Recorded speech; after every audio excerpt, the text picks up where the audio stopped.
Check out our online training programs. If you're a competitor in CrossFit, check out TTT Compete. For those of you that want to look good and feel good, check out TTT Fitness. Head to trainingthinktank.com for more info.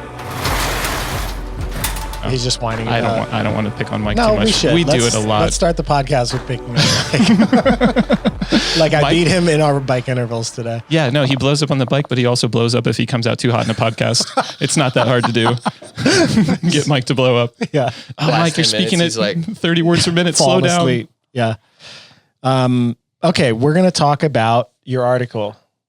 That is a case for changing the scoring table, Haley Adams and the Rogue Invitational. Is that public?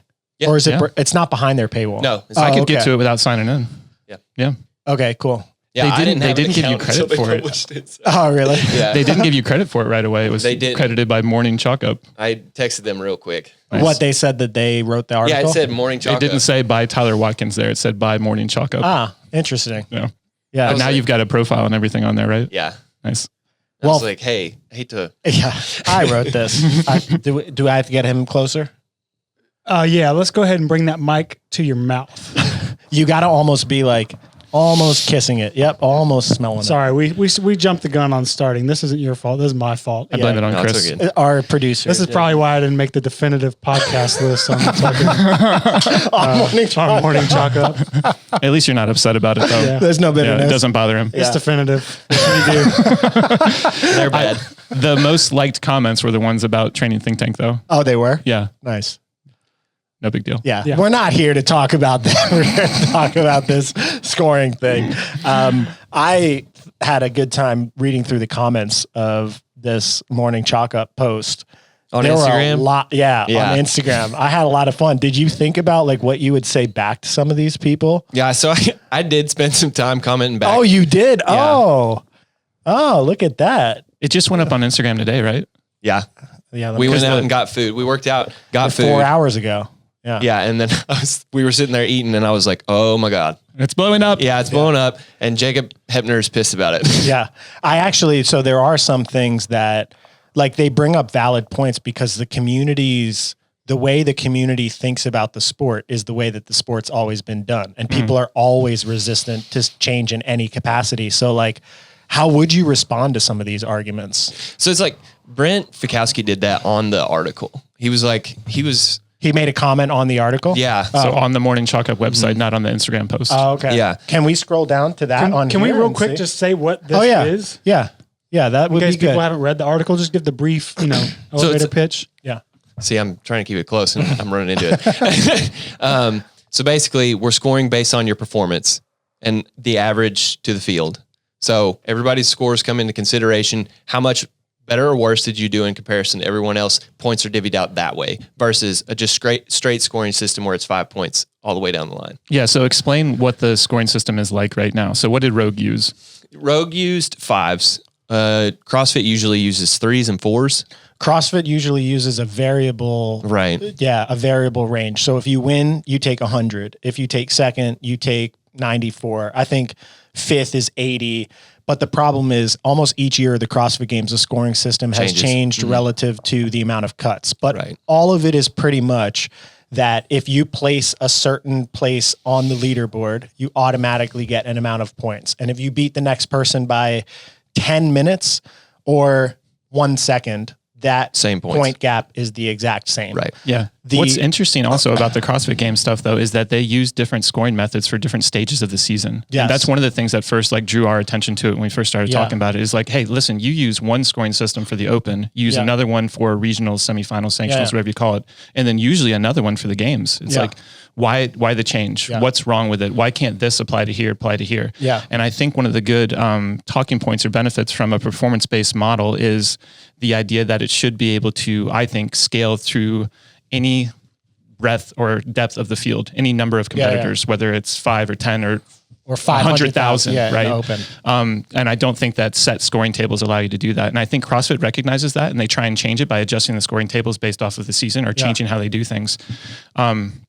One of the things that I usually try and talk about when we talk about performance-based stuff is this idea that if you're going to call whoever wins the fittest on earth, you should measure it based off of their fitness, right? Well, and off of the definition. Dive into that real quick. What's that? So dive into that real quick. Yeah. So, I mean, there's lots of good and bad from CrossFit as a training methodology and CrossFit as a sport, right? So one of the good things I think is that CrossFit has been one of the only training methodologies out there that try to define and quantify fitness. Like this is going to improve your work capacity across broad time and modal domains. Yeah. They define it and then they measure it. So if I do a 1 mile run in January of 2020, I do a 1 mile run in January of 2021, and I improve my time, I'm fitter across that metric of fitness. Yeah. CrossFit's games uses the same, I would say, methodology, concept, right? yeah. So I can compare my fitness to myself over time. I can compare my fitness to you at a certain competition based off of those numbers. Yeah.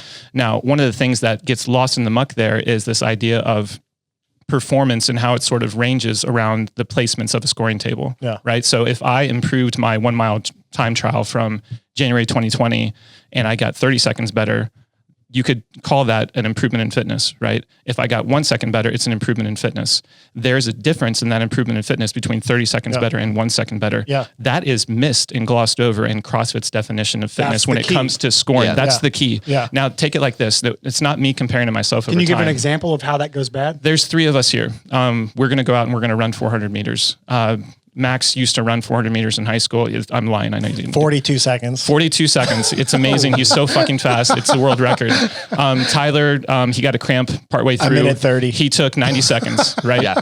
So Yeah. 42 dude. seconds for first place, 90 seconds for third place. I could get second place by getting 43 seconds or 89 seconds. Yeah. There's a range of literally 47 seconds there that's going to give me the same points. Yeah. Yeah, that's There's dumb. different levels of fitness that are required to go 47 seconds and 85 seconds. Yeah. I think that should be defined and captured and rewarded appropriately. The only good thing about that, the other good thing about that is that then it allows you to compare to other metrics over time. So if there's first place, second place, third place, if there's a difference between first and second place, now if I beat you in the next event, we don't have the same number of points anymore. Yeah. We can't just swap back and forth like that. Yeah, if all you're doing is a scoring table, you get a first and a second place, I get a first and a second place, we're tied. Yeah. But if my second place was 5 seconds behind yours and your second place was 2 minutes behind mine, I should be fitter than you over the course of those 2 events, and I should get rewarded for that. Yeah. Hell yeah. Yeah. Yeah. Let's give a round of applause that for was this idea. yeah, that's a good argument. So I'm going to be in the discussion. I mean, I think it's pretty clear that you definitely would have a vested interest in the scoring system change. You're a quantifiable thinker, a mathematical thinker. I'm going to try to come at it from almost like a devil's advocate perspective. Like, cause I do think, well, does it change the whole strategy of the sport? Because right now at the highest level, if you're in a workout and you and one other person are leading and number 3 is way far behind in terms of their overall pacing, and you can't catch one, if you're in that position, you can make a strategic decision to slow down and not use so much fitness so that you tolerate the weekend better. Mm-hmm. But if it was a performance-based thing, you'd have to be as close as you possibly could to the finisher to be able to get as many points. So it would literally change the mentality that would be required to be an elite athlete in the sport. And it would then change the sport. So for me, it's more thinking like, should we just be having a discussion? Because right now, no one really knows why the scoring systems are the way they are and why they're laid out. I am just like, well, let's talk about it. I think that's why everybody's pissed in the comments. Yeah. It's because they know there's a problem, but they don't, like, we're just having the discussion. It's like, we've needed to talk about this for a long time. So everyone word vomit on the internet. Well, why is it that you think that we need to have talked about this for a long time? What is it that has led you to say that the scoring tables that we've used so far are wrong?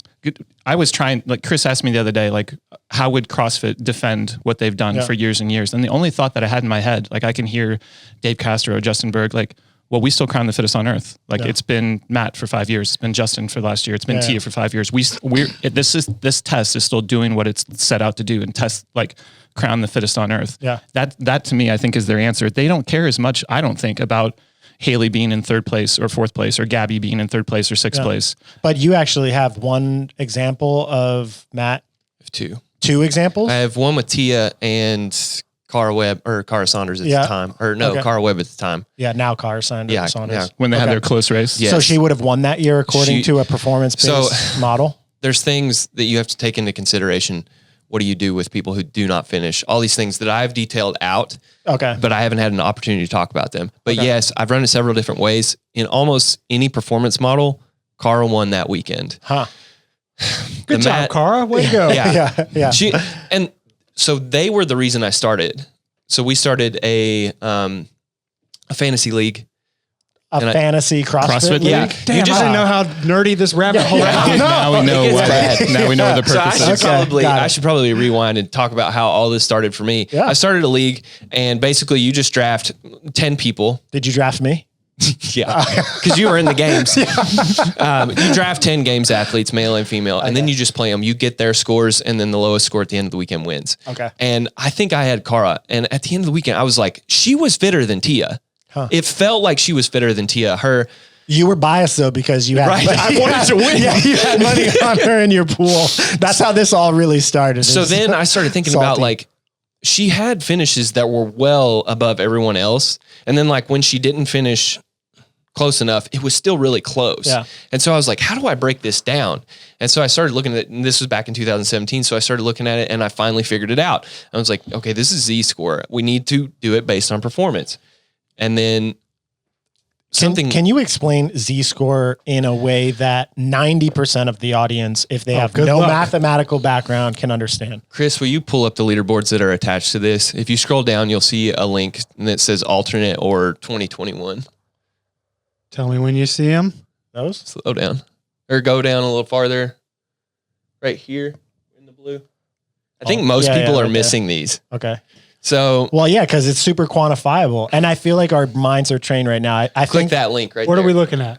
Click alternate scoring. Am I on it? I can't see that. you're right, Yeah, just right click. there. Click it. So it redirects and go to the men's tab or the women's tab. It doesn't matter. God, you put a lot of work into this. Oh my God, I can't see that far. So actually, just stay on this tab. Just stay on this tab. I lay it out right here. So I gave instructions on how it works. Basically, this is event 1 for the men at the Rogue Invitational. You take all of the scores in column C. Okay. Or So under event the 1. winner was 801. Right. Next was 826. Right. They're in Next order. was 828, 830, 909, 922. Yeah, And- those first 5 are going to be a good example of why this is going to be different. Yeah, so let's use 5. There's 801 and 5th place is 1, 2, 3, 4, 5 is 909. So there's a 1 minute gap between them. So, And then look at the distribution Points. between 2nd to 4th. So it's 826, 828, 830, right? Yeah. So there's basically 3 people finishing within a 4-second window. And if Cole Sager was only 4 seconds behind, he's getting 10 less points than second place, even though it was only 4 seconds. Let me hide this so everybody doesn't get confused for a moment. So at the bottom, you'll see I calculate mean. I calculate standard deviation. This is used to Mean is what? Mean Remember is the 90, average. 90%. Right. Yes. the average. Yes. And So then- if there were 20 people in the field, if you add up all of the scores from that and divide it by 20, the mean, the middle point. Yes, the middle point. Well, not the middle point. That's the That- median. Yeah, Right. the mean would be the average. Thank you. Okay. Yeah.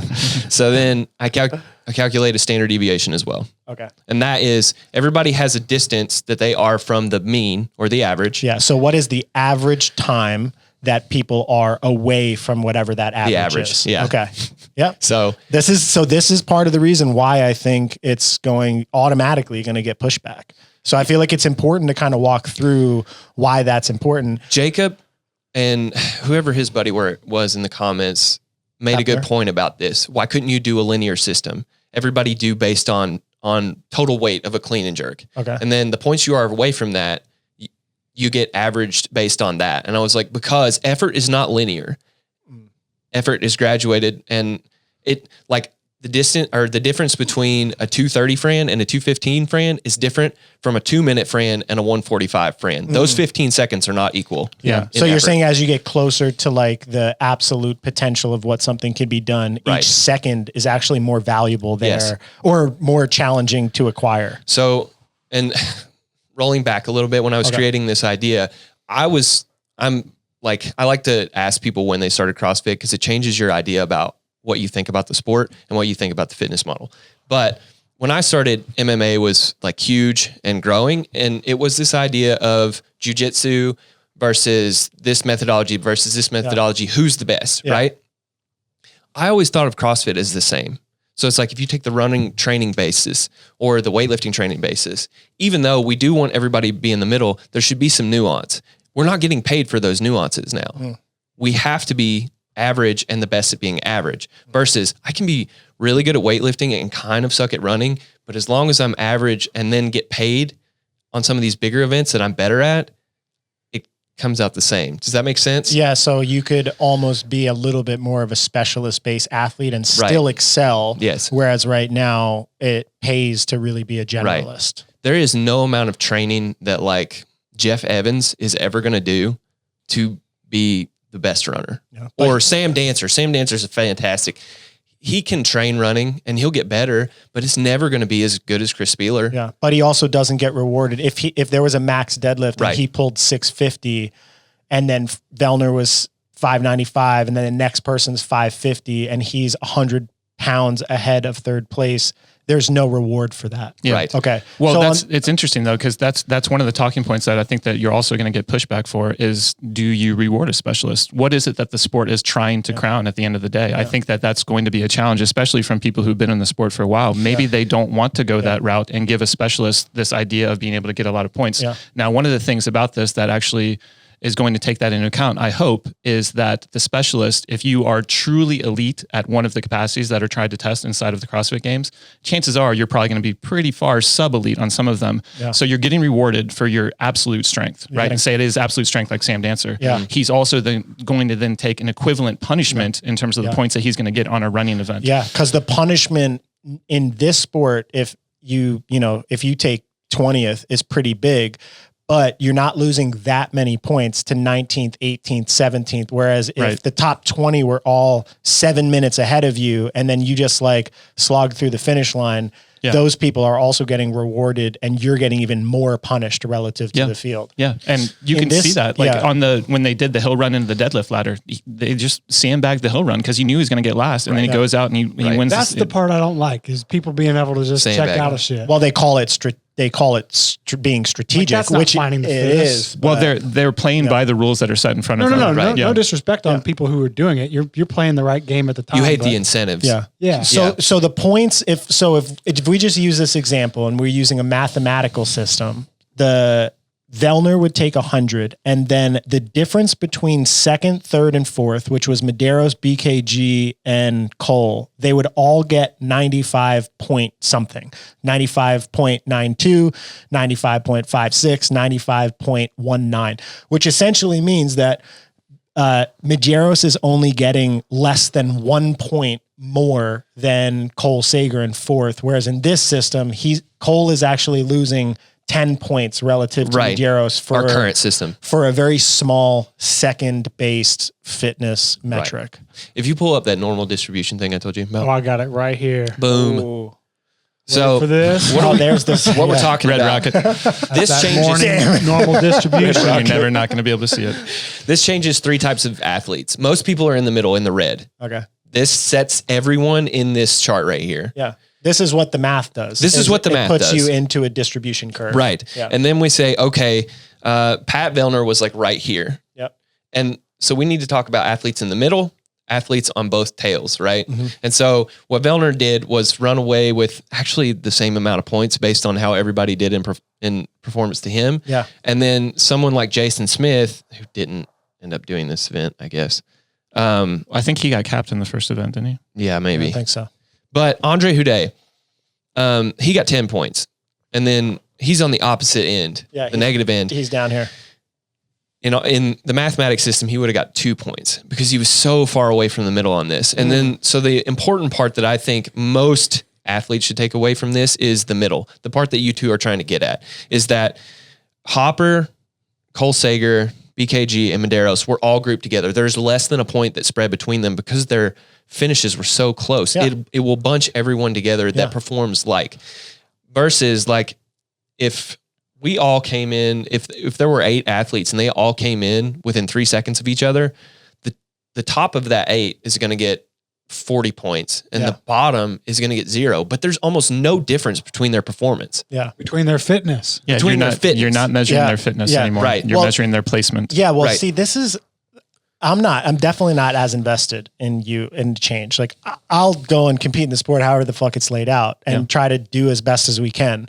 Not me, but people I work with. But I do kind of have a problem if they say this is the fittest on earth and we have a definition of fitness, and then the literal scoring system does not reflect what their own definition is. I'm like, why don't we just change it then? Why don't we just call it the CrossFit Games champion? Not tie it to the definition, which almost undermines your own conceptual framework and methodology. It almost makes it seem invalid. That's the part that bothered me. You have a definition of fitness. You're claiming to crown the fittest on earth. Use your definition to rank them. Yeah. And the argument, the bulletproof argument used to be like, well, the winners is always winning. Yeah. But now, I didn't really buy that anyway, because that also could highlight that there's a programming bias or something that encourages a certain type of person to keep winning. Yeah. But I've just lost my train of thought. Maybe they were the best at strategizing around the scoring system. Yeah. Maybe they did what was necessary to be able to get the most out of the scoring system. Yeah. When you change the scoring system, there's lots of downstream impact that you have to take into account. Like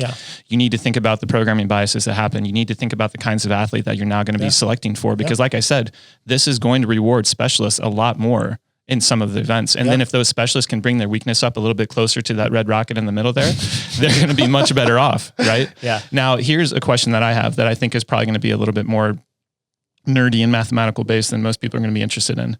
Normal distribution in Z-scores, you're usually talking about a sample size or a data set that is much larger and can account for more variation, right? When you're trying to find standard deviation, you need lots of data points to be able to actually define what is one standard deviation off the mean, what's two, what's three. When you're only working with 20 athletes, or 2 years ago at the games when there's 5 athletes, does this start to break down? So this is 2 issues. And now we're starting to talk about the problems with mine. And a lot of those transcend not only mine, but also the CrossFit Games. The main one is cuts. The same problem with this is the problem in cuts. A smaller field, you're not testing yourself against the best in probably that event. Yeah. If you get rid of who is the best runner, Sam Briggs, if you got rid of Sam Briggs and cut her from, and then did a running event, you didn't test against her. That's not fair. Yeah. And so I don't like. So you're creating the same, you have the same problem. That problem transcends, both ways. But I will say this, I'm testing against the total population that matters. So say we always have 40 athletes per event, we're testing the population that matters. Everybody talks about sample size. There is no more population than this.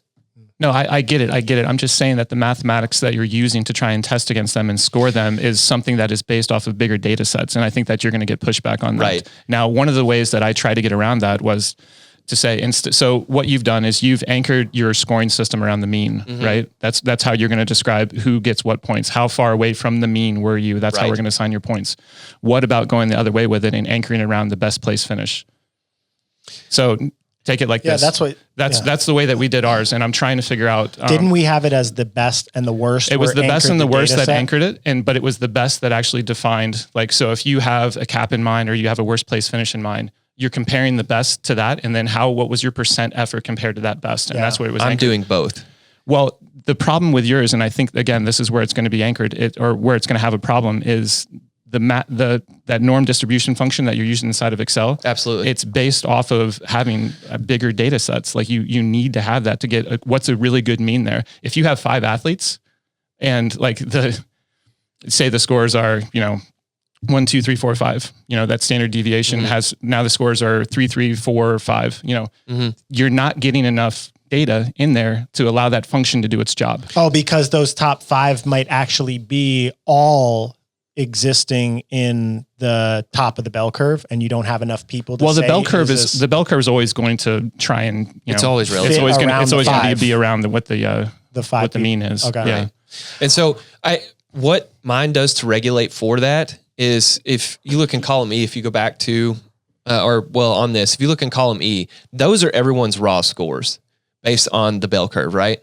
Well, we have to give them 100 points. So everything is shrunken based on what Pat Vellner got. So he actually got an 89th percentile finish in that event, right? Everything is divided by 89.74. Hold on. How is that possible though? Because it's how percentiles work. It's a math thing. Like, you can't say that he was 100th percentile. That's not how it works. Yeah, why wouldn't he be 99th percentile?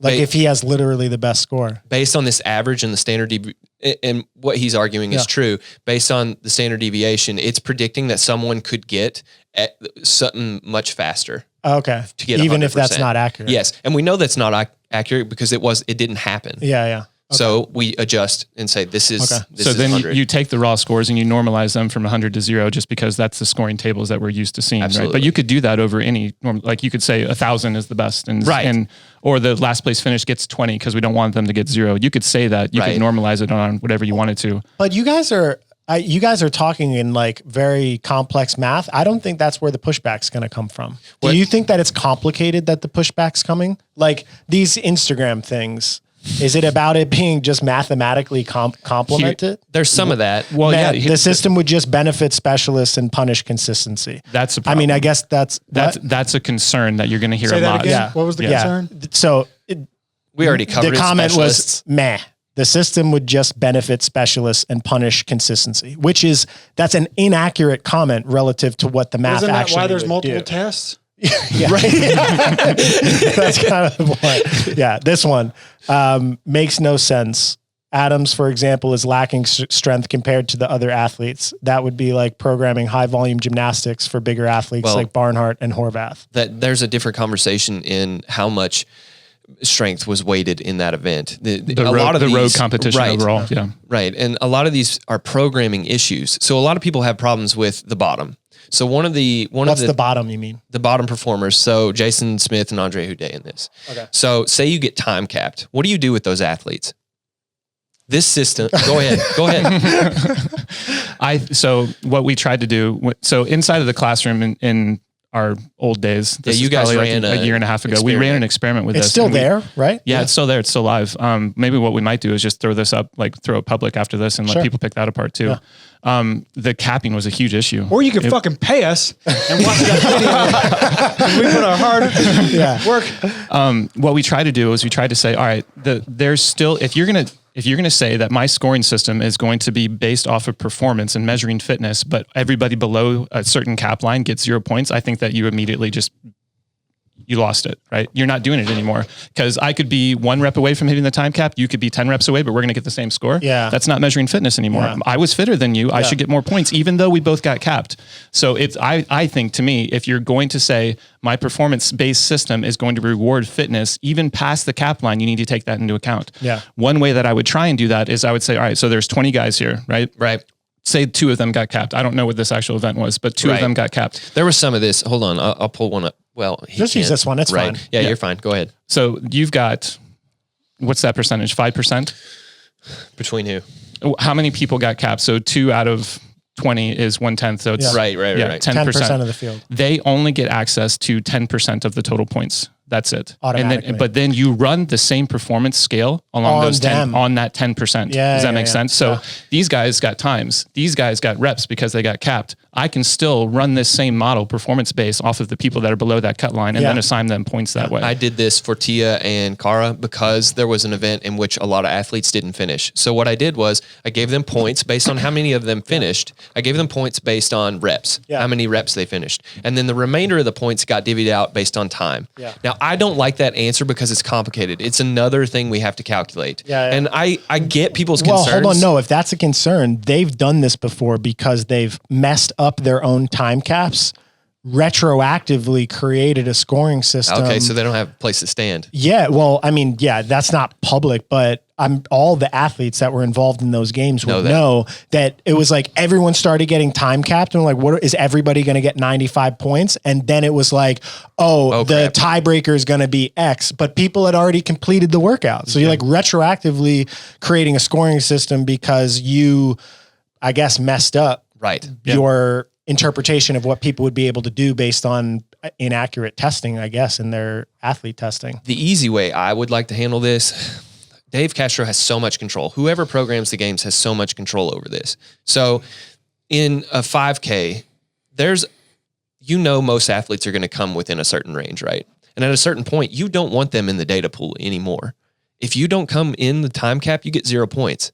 But you have control over what that line is. Yeah. That's the other bad side about what I'm not bad side, but when you do norm distribution and Z-scores, the person in last place is impacting where that mean lies. Right. Right. Right. And then like he can slow down and he's going to change what the scores are going to be. Whereas if you only anchor it to the best place finisher, then he's the one who's deciding this is the point of reference and everybody else is the best. Everybody else is going to get measured off of this. And the last place person, it doesn't matter what you do anymore. Like you can try and do as well as you can, or if like, depending on how many points we're going to give you, whether you get capped or not, that's your definition of it. Right. But if you stay away from the mean, the Z-score thing, then that sort of protects against that. So then you start paying a guy to like purposely tank. Right. Yeah, man. If you Well, the other side of this that comes into fruition when it actually manifests out on the floor is you can't make up ground on people as easily in a placement-based system without help. Yeah. Does that make sense? Yeah. And it becomes even harder in a games format when there's less people. Yeah. Like picture... I mean, Frazier by the end of the games when there was 5 people there was like the equivalent of going for an active recovery jog in his Metcons and like won the games. Yeah. Like didn't literally have to worry about anything. Right. I think that is bullshit. I think it's bullshit. I don't think that my definition of fitness should be impacted by somebody else's effort. I think that my definition of fitness is my ability to express my fitness in whatever test that is. Yeah. I don't think it depends, like that number shouldn't change whether I was first or whether I was 10th. Yeah. It's my definition of fitness and I should get a value for that. Yeah. Or the workouts where like if Frazier had a big enough lead at the end and it was like, all I have to do is meet the minimum work requirement. Now it'd be, well, you actually probably have to finish the workout unless you have over 100-point lead. Yeah. Because if you take last place or, so it changes, I think, your ability to actually approach the sport. Well, go back to that last event of Rogue, right? Like Medeiros had a 30-point lead. It was the snatch. Yeah, it was the double unders, 60 snatch, and then heavy sandbag. double unders, 3 squat snatch. I think the weight was like 205, Travis tripped on? 145. There was actually like and then one there was sandbag. There was good possible races on both sides. I think that Tia and Annie were right close to each other, and I think Justin had maybe a 30-point lead on Vellner. But look at the Medeiros and Vellner one. Vellner needed to beat Medeiros, not by a time, not by an objective measure. He had to beat him, and then he had to have 5 other people beat him. That was the same in the games. He had to have 7 people come between him and Medeiros on the last event to get podium get first. That to me is a huge mark against a placement-based system because it doesn't matter how much he beats him by. If Medeiros got within 4 places of him, he's good. Yeah. He's safe. I saw one of the hater comments was, it would be such a pain in the ass to be watching the sport and the thing ends and you don't know who wins. But I was thinking about that happens anyways. Right. I was thinking about that, and I was also thinking about Rogue. I'm like, let's just say Medeiros took like 7th and Vellner won the final event, and you didn't know what the score. Like, well, hold on, how many points are between 1st and 7th? Because they didn't. You would have to infer what they use for points based on seeing the first workout. Because the first workout, it was like 195, but once the second thing went up, I went to click in and I was like, oh shit, they're not publishing like how many points are for each workout. They're just saying it's second place. Yeah. So you would be in the same, literally the event that everyone was like, oh, this was awesome. This is like moving the sport forward. It's transcending. I'm like, they literally have the same problem. It's just that the event played out in a way that the winner was just clear right off the bat. The transparency wasn't because of the scoring system. It was because Vellner messed up in his first round and Annie messed up in their first round. Well, to even have that transparency, like you'd have to have the scoring tables memorized. You'd have to know the placements, and you'd have like if there's multiple heats going, you have to know everybody's time, and then lay that all out. Yeah. You kidding me? You're doing your fitness. I bet he could do it. Who the fuck? This man created a fantasy sports league and is on a podcast right now. Yeah. But they're saying like, oh, you add complicated scoring tables. You're going to take away all that. Like, no, you don't have that right now. Right. You don't know. You there's an illusion that you have it, but you actually don't. Yeah. Hold on. I want to go back. We were talking about that and then we just totally, we left the topic. What the hell happened after you were salty that you lost? I lost based on the rules we had. Okay. I just kept But you were like, no, So now we need the rules. Yeah. Well, I just kept digging deeper on this model. And I was like, we still do the game The fantasy every year. thing. Yeah, we Have do you it ever every told year. Cara that she won? No. Yeah. Yeah. You should, this is what you should do. You should keep Cara, writing. you won. Yeah. Keep writing articles to all of the people that got slighted and get them on your side. At the end of this help one- promote your movement. At the end of this one, Saxon Panchik, this happened to Saxon Panchik in 2021. It did? He deserved third. Yeah. Well, the other thing, like the CrossFit Games cut line, and I know like Travis lost in the sprint event to take 11th place to get cut or 12th place to get cut out of that top 10 by 0.01 1 seconds on a sprint. And that whole sprint workout was dictated by like super, super small increments. I think And that's your fault. my fault. Yeah. I didn't give him enough sprint work for sure. But it's the same type of thing, is that these scoring tables, they might change the winner every once in a while, but I think it more changes the sport. That's like the- the middle of the sport is, how do you train for this? What's a good athlete in this? Brent Fikowski made a lot of good points. Oh yeah. Can you pull up what he said in his article? He did Is it it in like, the comments? did he do it's it in as the like a comments whole on essay? Morning Chalk Up. Yeah. He commented bullet point, and we went for a while. He was battling some other guy. But Okay. anyway, Was from your interpretation, is he on your side or Not against you? initially, but I think by the end he kind of is like, all right, he I opens get up it now. a little bit. Okay. I think he's just, I want to go read him. this is all educational for him. We're just battling it out, and this what needs to happen. This is what we're doing here. Yeah. But anyway, Saxon got third in the 2021 games. What was according to the score system. according to the scoring system that I used. And he reached out to you? No, Oh. I reached out to him in the article right at the end. Okay. What was Comments. the point that I was gonna make about Brent? Brent. Okay. Oh, he points out that like, it's going to be so different from the current scoring system. It usually mimics the exact order. Yeah, that's the other thing that stands out. If you actually go and look at the results, it doesn't change a ton. No, everybody's like, it's going to be totally wild. Yeah. And it's like, it's almost exactly the same, except for a few places. I think the problem with a lot of it becomes when we apply it retroactively to an event that already happened, because like Max was saying earlier, it's like, it will change how you do things. Mm-hmm. It will absolutely change how things are executed inside of that moment. Like if you are, But that's what we're after. yeah, I think so. Because I think that if I'm in a workout and I've got, 10 people in a heat and I see like the top 2 guys go across the finish line, and then I am like trying to figure out, do I need to push here? Can I save energy? I don't have that conversation in my head if I know I'm getting measured on fitness. I know that I'm just racing the clock in that standpoint. I'm not looking around, looking over each shoulder to see where everybody is. Mm-hmm. But it changes how you do things inside of that moment. Can you scroll? I'm actually reading this. You guys can keep talking. I want to hear how you responded to his argument. I mean, I want to check on. Do you have any sweet zingers in any of this? Yeah, I had a few. You've zung people? Oh, in the comments? In the comments, no. It was mostly in the article. Usually I have to pay Who'd extra you- for that. I had to you quote. zing? I had to quote. Vin Diesel from Fast and the Furious. Did you zing Vin Doesn't Diesel? matter. It doesn't matter if you win by an inch or a mile. Winning is winning. And I was like, no, Not in this. not true. Let's see. I'm thinking about other points that Yeah, so that was a placement events. Yeah. Go down a little bit farther, Chris. Keep going. Oh, he like really got into this. He got back into it a man. couple of times. So one of the things that he said here at the end, which is interesting in terms of the scoring system and different workout formats. So picture that 2-2-2-3 intervals.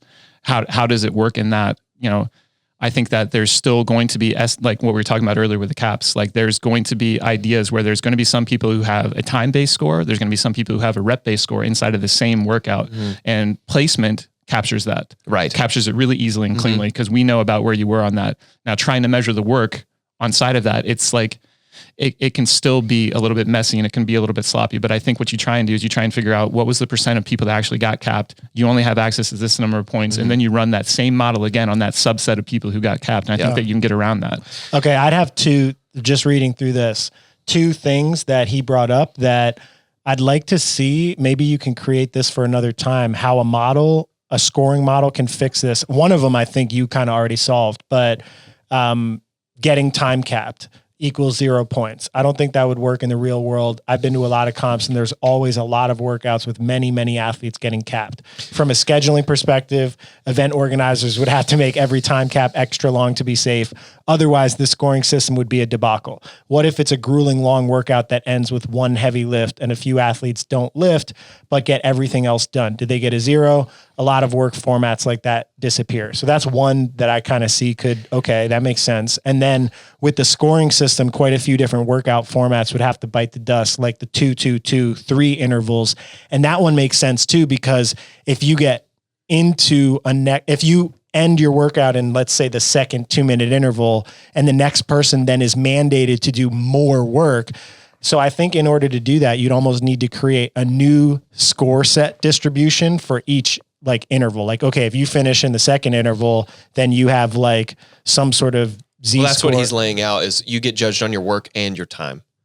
there's almost like two different scales that would have to happen. Right. Because there's a certain, like, I forget how many people actually got capped. That was the overhead squat one where they had to accumulate overhead squats at the end of it. 75. Something the like that. skier, yeah. Yeah. So there's people that That was the finished- first time they did it, but they did it this year too. yeah, with- the and yoke, people the yoke. almost finished in the first, then most people finished in the second, Yeah. and then there was like some Still people sprinkling that in got caps. third and fourth. Right. So what you're going to end up running into there is, especially with the 2223 that has work rest in there, is you have to come up with an idea of how long were you working for. We're going to measure those times. We're going to be able to get a time cap for you there because you can't compare it to the overall time because that includes the rest window. Does that make sense? And then now you've got a buffer in there about like, hey, I wasn't 5 minutes worse than you. I was really only 30 seconds of work time worse than you. So that, like, you do have to have some extra thought put into that. Well, I think a lot of this too could be fleshed out if the game's structure was built in advance and they thought about, but from what I've observed, I'm definitely like more of an outsider in terms of like seeing how the actual internal operation works. But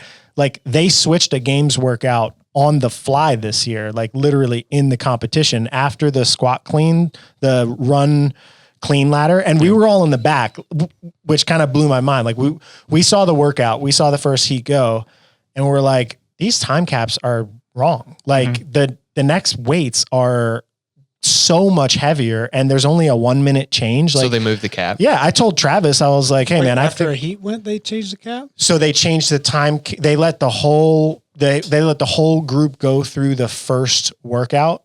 And then the second workout had already been released as basically the same workout with different weights. And the time cap was already released on I didn't it. So notice they that. said, we're going to do this workout. Here's the time cap. Then the next workout you're going to do is the same workout, but it was like plus 50 pounds for each barbell. And the time cap is X. And it was only 1 minute farther.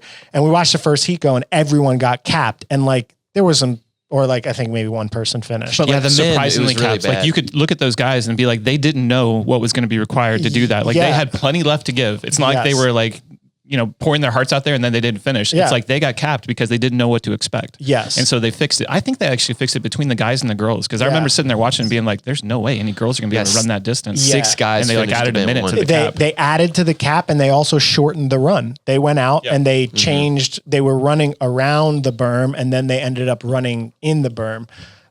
So yeah, these logistical things that people are like, hey, these are problems, this scoring system, this, I'm like, well, also the infrastructure of the sport probably needs to be able to support better organization or whatever as well to avoid those same problems that we're experiencing right now. Yeah.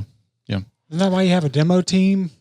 Together. Yeah, I thought, Right. but that's the other thing too. Like one of the demo team guys was Tola, who like he squat cleans like 400 something pounds, and he's doing the workout like Yeah, he's more fresh probably. He yeah, didn't like go it's through the just a little weekend. bit Yeah, it's different. different. Yeah, That's an application I'd actually like to use my model for, is because if you know, if you have the data on an athlete and they're on the demo team, say they're usually in the 80th percentile on this sort of event. Yeah. You can readjust. So their score was this. You would think, okay, based on that, these scores should be this, but you can slide it because you know they're in the 80th percentile. Yeah. So it's probably going to be better than them. Yeah, and you could also say like, so a lot of times they'll select a workout based on the people they see doing it. But Right. if you had the data and you said, okay, Allison Scuds is my demo athlete. She's tested a 1RM snatch and a 1RM clean against competitive fields. She normally finishes at X.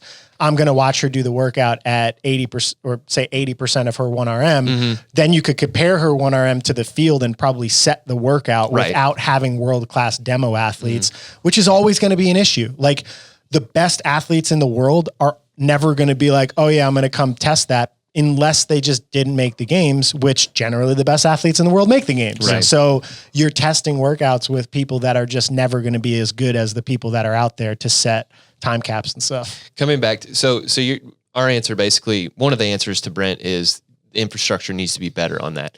I think another answer too is, and this is what I really liked about him. I got really tied to this and I was like, this needs to be the answer, but he convinced me this is only part of the answer. Placement based scoring is still okay. Yeah. Mine is more accurate, but if you can't use a performance-based model, you still can use the regular model that lies. Well, yeah, the other place that I see that the performance-based model should really matter is the open, because I mean, and I think a performance-based model in the open should actually be implemented, because a lot of people get screwed out of there Whereas when you get to the games, I feel like if you just said like, hey, top 10 by this point, just to make it easier for fans, it's all just placement because you've earned that you guys are the best in the world at things. Yeah. But when you have like, hey, you did this complex and you're 5 pounds off, like you hit 260 and now you're 100,000 places lower. I'm like, come on, really? The Max, best the example of fittest that. always rise to the top. Fuck that argument. The best example of that was, I think it was 2019, Josh Miller. So they took, it was something like the top 20 went to the games and the national champions. Yeah. He was 84th in the open, I think, coming out of it. If you had done a placement-based system on that, he was 14th in the open. Yeah, well, because of that heavy clean. Yeah, Performance-based model? Yeah, or he finished in the top 10 in the placement-based? world. So No, the open was open was placement-based. He was 84th. In a performance-based model, he's 14th and is going to the games. Yeah. That's Wow. the Big biggest jump. difference there. Yeah. And I mean, we know Josh Miller. The guy is elite at the stuff that he's good at. He's not too far off with some of the strength stuff, but what makes him farther off is the fact that now you're comparing with 100,000 people around the world who are just good at clean and jerk. They might just have done that one workout. Yeah. So, Yes. I mean, even like performance or placement based, it's one conversation. I think another conversation in terms of professionalizing the sport is something that we've talked about before. You need to come up with divisions, I think, inside of an open-based model where you're allowing the whole world to be able to impact the score. Yeah. These guys have sponsors, they're professional athletes, and you're going to tell me that some Joe Bowl weightlifter, Ricky, that old Ricky guy, Ricky in his garage filming on his iPhone with metal plates and whatever else, and like making up his score is going to impact what Travis does at the games or his ability to actually go to the games and make a perps. Well, also make a what? Purse. Oh, I thought you said perps. I was like, what what? perpetrators is he going after? Travis the criminal. Well, I was thinking about that.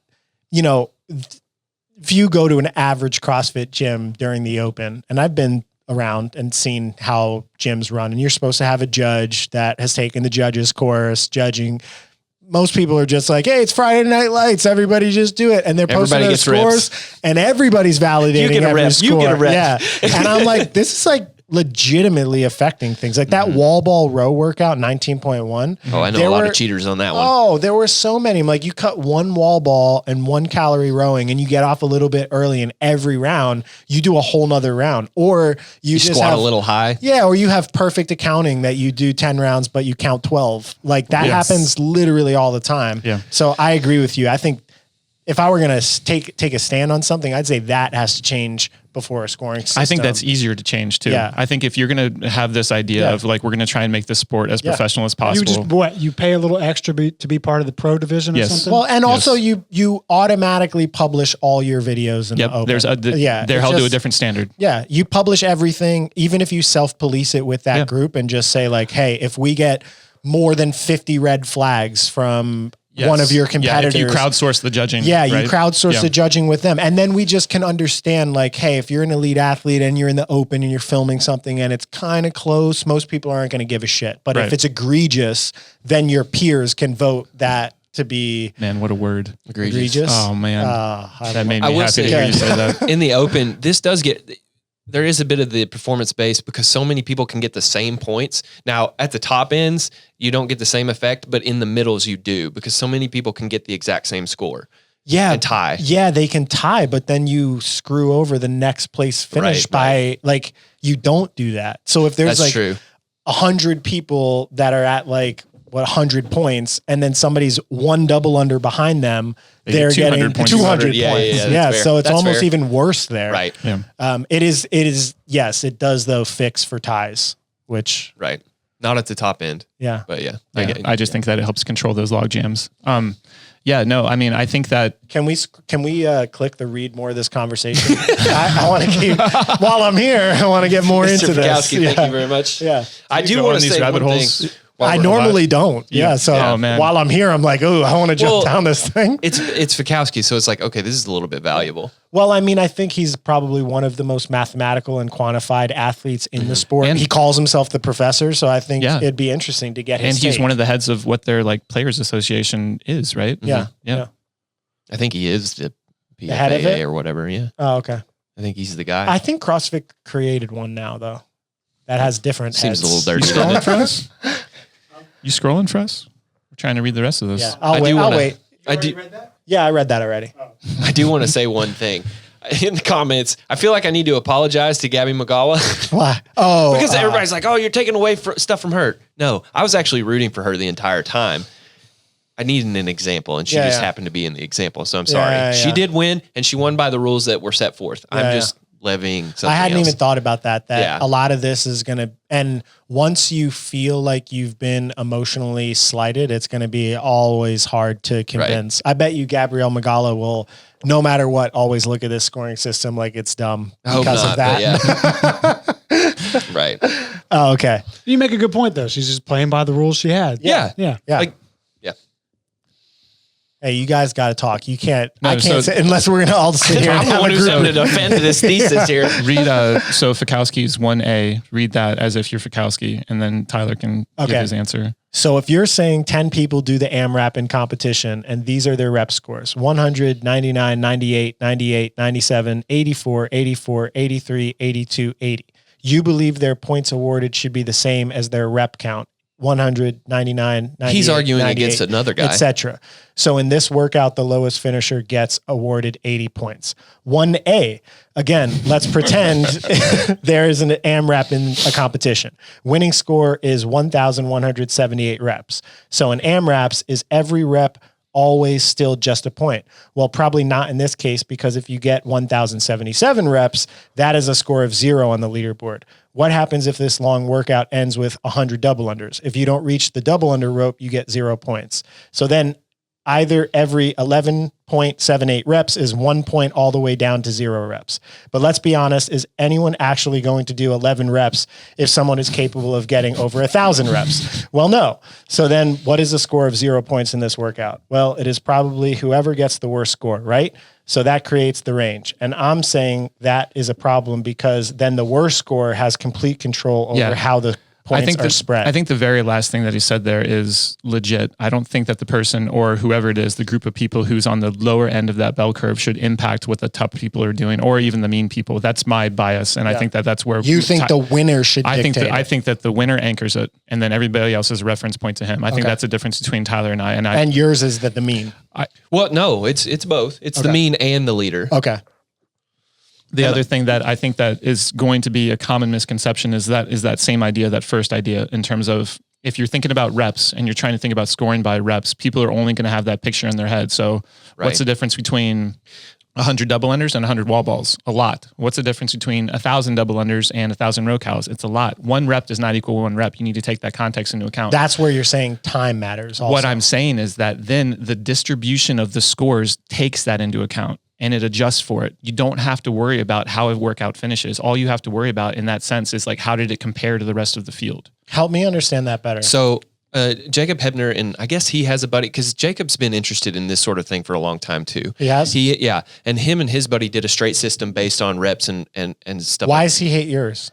I think I misunderstood him. I don't think he actually does. Oh, okay. So they made a more linear system. What you're saying is if it were linear and everybody's thing were based on reps, the quality and the time of rep then matters. But because everybody is doing the same workout and that time distribution is accounted for in the statistics, it all comes out in the wash. Does that make sense? Yeah. Well, how does it come out in the statistics? Can you give me an example?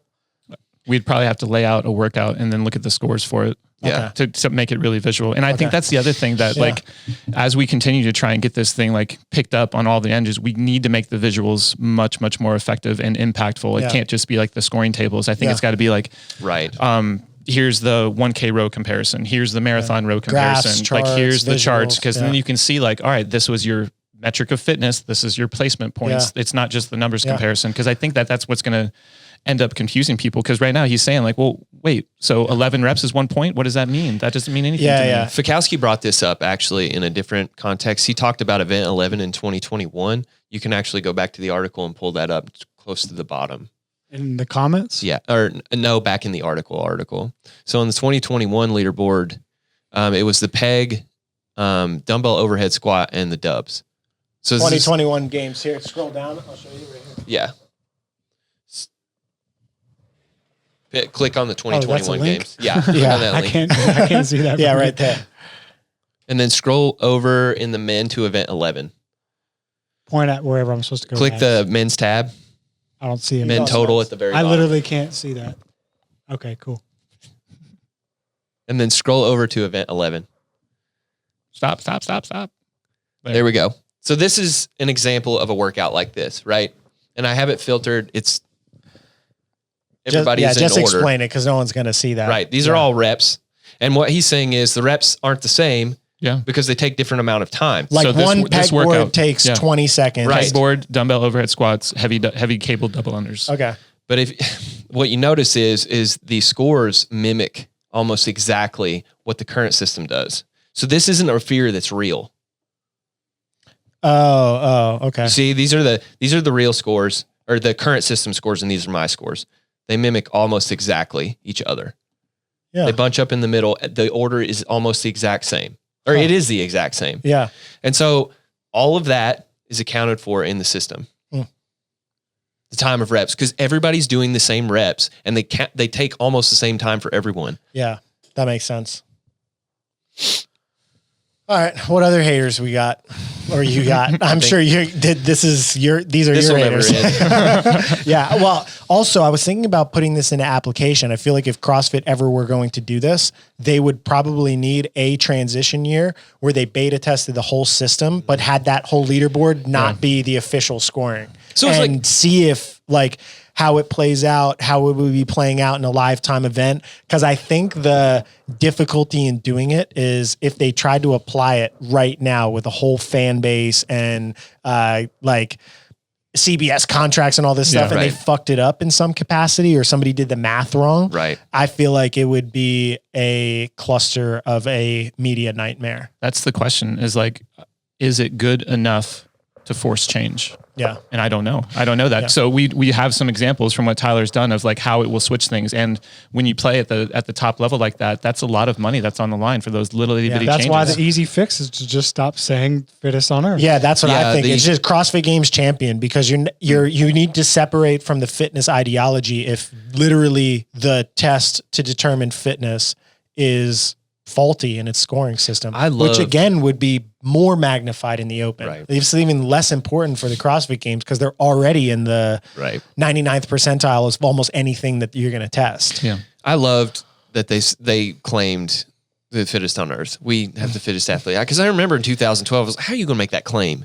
But I think the other way. I don't think they should drop it. I think they should deal with the president that they sent forth. What do you mean? They should create a scoring system. Even if you don't take mine, create a system that says, hey, we've made this claim and this is how we're backing it up.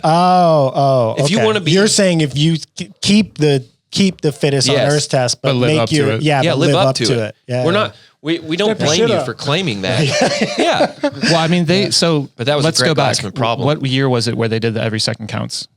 2008. 2008. 2008. Yeah. They tried it. They've tried it. Yeah. You know that. Well, the problem was that test. That's 1 second is equal to 1 second. It doesn't matter if it was the deadlift burpee event or the run event. So they tried it. What they did with that is they changed their programming to make sure all the time windows aligned so that 1 second was equal to 1 second, whether it was row pull up or But then you have a deadlift biased burpee. programming subset. Then you had to bias the programming. But that's what you were saying. If you're going to change the scoring system, you need to take into account the programming. Yeah. And that's why it's like, Well, it has to be good, well-rounded programming right now. But that makes me wonder another thing is if we do switch to a system like this, wouldn't it be even more nefarious for the people to just pick who they want to win behind the scenes? They could, but Because they have all the data. this is getting to a point that I've been wanting to get to for a long time.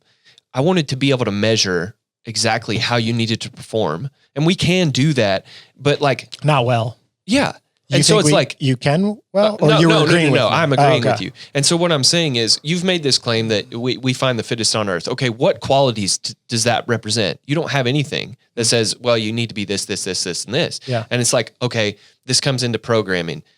We have heavily biased programming all the time, different ways. Right. And it's like, they don't have to answer to anyone for it. Yeah. And now we have to start considering, okay, did I program too many long distance events? Did I not program enough swimming? Yeah.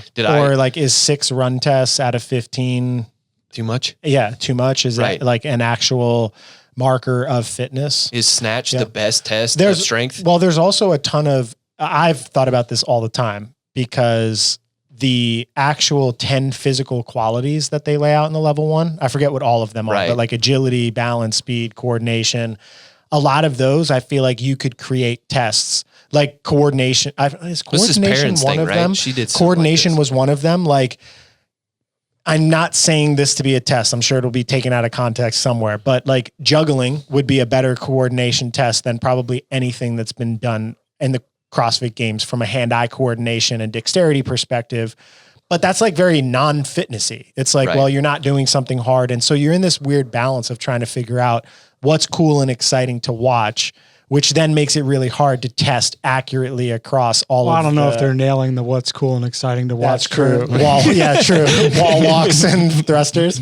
Yeah. But I mean, for me, that was like the beginning why I prefer it's like, I'm going to play devil's advocate, but I do think that the conversation needs to be had.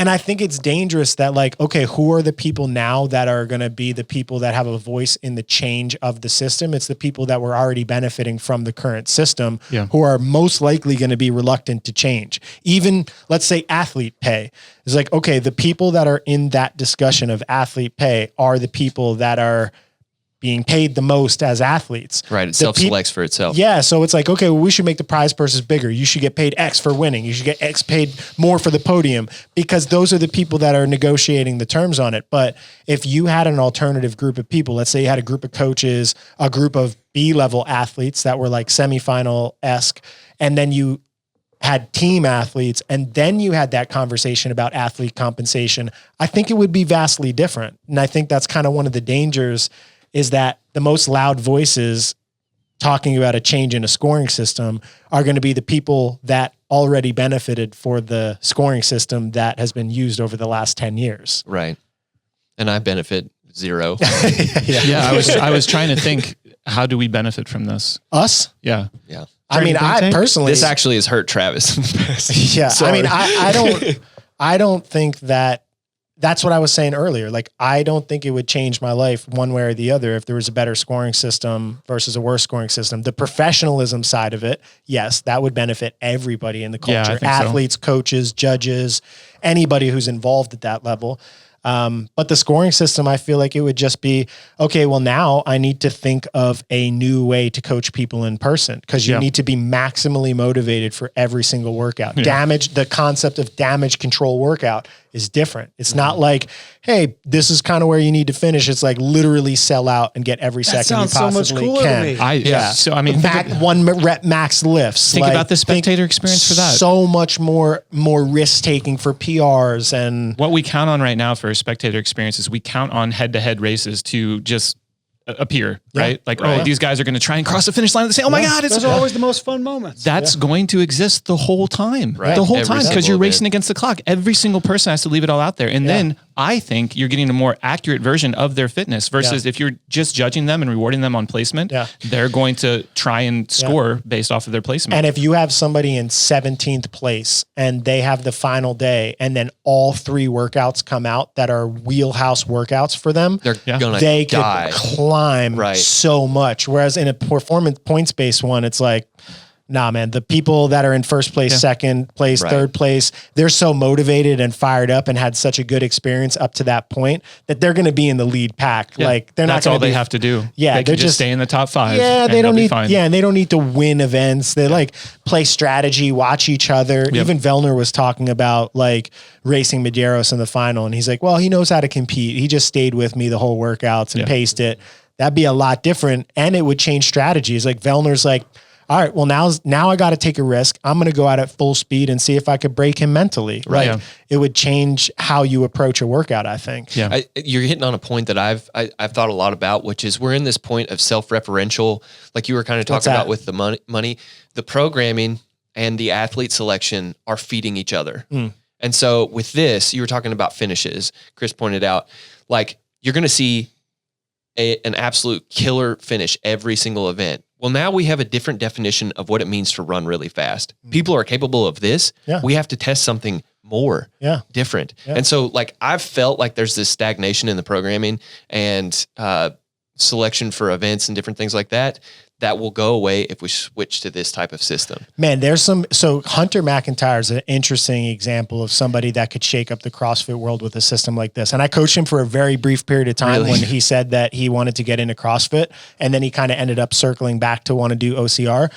but that man's fitness in a non-skill driven thing, or like not something super technical like Olympic lifting, is crazy. And his strength metrics in a lot of things were really high. Didn't he deadlift like 500 plus? Yeah, he's an over 500 pound deadlifter. He's really good at strongman type stuff. It was really just like squats and Olympic lifting. So it'd be like two really heavily biased things in the CrossFit world that are tested all the time.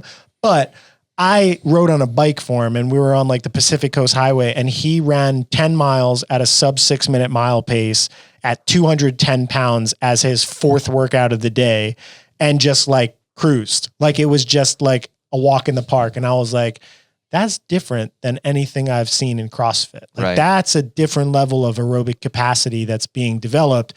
But if he got into the sport and he won a run event, or if he happened to do that ruck event where, he got cut before it that year, it would be interesting to see, like, could we let specialists in? Could we let somebody who was really good at weightlifting and gymnastics with not a great engine, but they could really compete and shake up the leaderboard? I think it would change the dynamic of the types of people you could get in the sport. Right. You have to select you have to limit your outliers anyway during the open and like semifinals now, quarterfinals. Like you're getting rid of like someone who just back squats 600 pounds. You don't have to worry about that person. Yeah. Because they get weeded out. Level. Yeah. If you make it to that level, you should probably compete or do the test the entire time. Yeah.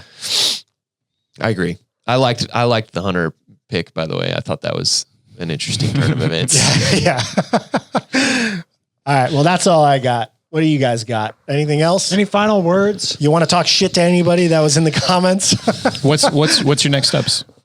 I've thought a lot about this. Like, Yeah. Hold on, the scoring system or your next steps, or both? Next steps. Okay. But the scoring system for sure. Wait, so you just do all this in your free time? Like, man. What am I doing? I've become obsessed with it. You're watching on YouTube for Astro World. Yeah. We all know. We all know. Astro World. I can't stop, man. It's like that's how I feel. Can't stop looking at it. But you can't stop about this. Not on Astro World. I'll trade you. Now I understand. There's some things in the world that I'm just like, I can't with this. Well, now I'm like moving on to other disasters. Now I'm stuck on this volcano that erupted and save me, dude. Now I have gone down that rabbit hole. That one's kind of fun. Oh, it's brutal. So assume that CrossFit Games, for a variety of reasons, is going to be a really, really hard argument to win. Hard sell. What are your next steps? Do you go to Loudon Live? Do you go to a smaller competition that's more independently run? What you need from this, I think, is you need someone to pick it up. You need a proof of concept. Yeah. You need an idea of like, this is how it happened live in execution. This is how efficiently it was run. This is why it was better than before. Yeah. Right. Because you need to be able to make that argument as clear as possible. This is why it's better. This is why you need to adapt it. This is why you need to make all those internal changes that are going to need to happen.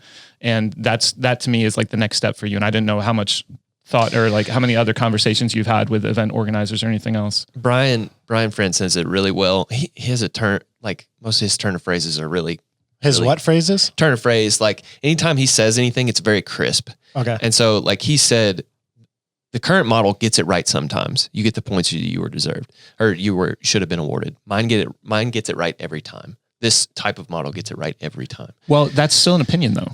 That's still an opinion because it hasn't been tested. There's no truth. Yeah. It's only somebody's opinion because there's going to be somebody else who says, well, no, that placement was right. Like I finished ahead of you. I get that. That to me is still an opinion. How would you create a bracket system? Because that's one of the things in the sport that I really like, the bracket based cut with the obstacle workout. Course. Yeah. Obstacle course, the snatch ladder from I'm picturing like a tennis grand slam. Like, do you get seated and everything? So there's 20 people. Mm-hmm. Round one, everyone goes and top 10 get cut out. Then there's 10 people, everybody goes, and then the bottom 4 get cut out. Then you have 6 people, and then it's cuts to the finals, and then the finals is a head-to-head race. That concept, when it's been played out in speed ladders, when it's been played out at Rogue, generally it's really exciting. It's cool to watch. It's cool to watch the athletes race and then kind of go back through it again after having seen it and having only the fastest people from all the different heats. Like that whole concept is something that I think has created a good fan experience for a lot of years that I feel like would be kind of hard to tie into this model. I think you could still do it the same way that we were talking about with the caps earlier. So if you have 20 people and you say like, all right, you guys are all going to do this event one time through, I'm going to take the top 10 from that. The bottom 10, the ones that didn't advance, are just graded the same way that we would grade people below the cut line. Okay. So you only have access to 50% of the points, but we're going to compare your one run through and assign you those points on that same performance So scale. you'd have to dictate how many points were allocated to people that were cut. And I think immediately. I think that you do that very objectively by just saying what percent of the field was cut. Is cut. yeah. Okay. So if you say 10 people are cut, you're automatically out of 20. That's 50%. Then your maximum points allowed if you're cut in round 1 are 50. And that 50 is basically if you win and set the lead time of that. Yeah. Right. And then you have the top 10 after that, you cut to 5 after that. Those 6th through 10th, they get access for the points from 75 to 50 based on the same grading scale that we would use. How many, let's say logistics, CrossFit Games is a business. They need people to run the business. How many quantitative analysts, statisticians, software developers to upgrade this would actually be required to be hired to put this into practice for competitions like open, semifinals, games, to have one person? Well, really? if you did the open, I think you might need a few people just because of it might be more expensive as far as hardware goes, but you just need one person to run it. Okay. And then maybe you one person emailed me during the Rogue Invitational and we're like, how fast can you get this up? And I was like, 20 minutes. Yeah. I mean, that's what I wanted to see. I wanted to know I wanted to know what the lag would be if you were at a competition and you watched something go and you wanted the leaderboard to go up. And people are like, oh, you'd have to wait forever. But I was at the competition and I had to wait for 20 minutes. You're already waiting forever. That's the I'm point. sitting there on the Rogue leaderboard, point. like refresh. No, and I'm like, these point systems are not going up instantaneously. Picture score entry as it exists right now. Like you put all the times in, you map it over to a scoring table and you assign points. Yeah. It's the same thing. You have a spreadsheet, you put the scores in, it runs a formula behind the scenes that you don't even see. It assigns points. It's the same thing. If you picture a black box of a scoring table, it takes the same time. Yeah. So it'd be really easy to implement. Yeah. Right. Yeah. You would need a couple people to back check it. Yeah. Yeah. It's been real hard for me to do on my own. Who are your big advocates? Brian has helped me all along the way. Adam's helped me all along the way. Brian actually tried it at one of his on-site competitions. Did he really? At his gym. Yeah. So that might be another one where you can try and leverage like his actual real world experience with trying to run it. Yeah. Okay. I was actually thinking that we should have a parallel leaderboard run for WIC. If there's a different winner, according to that, I'd be willing to give them a prize too. So yeah, we're going to go to Wadapalooza and I'm going to run this as is. I would love to get it out there. Yeah. Use whatever channels possible. I need eyes on it. And you feel like you need the data and you need a good way to publish it every time. And I feel like each time there's a discrepancy. I hope it keeps happening more with winners of competitions. Yes. Because now, I mean, maybe not on the female side, but on the male side, the gap between the winning athlete and the next athlete is not as wide as it used to be. It was a lot harder. Daros is still taking off. I don't know that they're going to catch him. Yeah. I mean, no one knows if they are. Yeah, but I mean, what was the actual like trade-off in terms of the points or the events won between them? It was like pulled up. It was like 10 and 10, right? Yeah. Over 20 events. Yeah. And now the difference is when he wins, and Vellner took 30th or whatever. But when Vellner wins, Medeiros takes second. Yeah. It's a placement based. Yeah. It's not performance based. Yeah. So it could change things. Yeah. It'd be interesting. His sorry, I'm pulling up. I'm trying to do the math real quick on 2021. So in 2021, his lead over Vellner, let me make sure this is right. Yeah. He had 82 points. This is regular scoring system. In my system, he had 132. He's actually better than we've stated. Better with a performance or with a mathematical based system. And I think Rogue Invitational showed that he's getting better still. Relative to the field. Yeah. Yeah. So Have you done this on teams? Yes. The data takes longer, but yes, I've done it for teams. Why does the data take longer? It just takes longer to pull because there's so many of them. So many teams. I've done it for like How has it changed anything? Any notable things that stand out? No, it's generally the same thing. That like the statistics are going to run the same no matter who the pool is. Yeah. So yeah, but there haven't been any notable like Haley took third. no big shifts. Yeah. And like most people don't care about the teams anyway, so Yeah. they So wouldn't it's be not like, gonna oh, get- this yeah. team. Yeah, Yeah. it's like They're what not- happened to Mayhem? They still got first. Yeah, they still won. Yeah. So you need bigger advocates, man. Yeah, Yeah, and you need to get some like athletes or people that are involved in HQ to really give it a good look. Yeah. Or Kara, Latin where you Live. at? right. Yeah. Yep, that's about it. Cool. All right. Thanks, guys. Yeah, Yeah. thanks for being on here. Yeah. Good luck with your venture, your journey. Peace. See ya. Later.